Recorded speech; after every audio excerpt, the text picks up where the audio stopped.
6 ম্যাচের জন্য নিষিদ্ধ হলেন সুয়ারেজ। লিগস কাপের ফাইনাল ম্যাচ শেষে প্রতিপক্ষ দলের এক কর্মকর্তাকে থুতু মারায় শাস্তি পেতে হচ্ছে ইন্টার মায়ামি তারকাকে।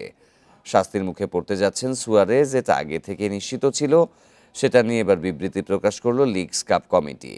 ফাইনালে সিয়াটল সাউন্ডার্সের কাছে 3-0 গোলের হারের পর সংঘর্ষে জড়ান সাবেক উরুগুয়ে ফরওয়ার্ড।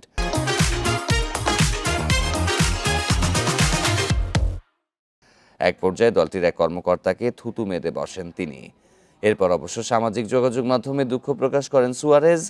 এর আগে আয়াক্স, লিভারপুল ও উরুগুয়ের হয়ে খেলার সময়ও প্রতিপক্ষকে কামড়ে দিয়ে শাস্তি ভোগ করেন সুয়ারেজ।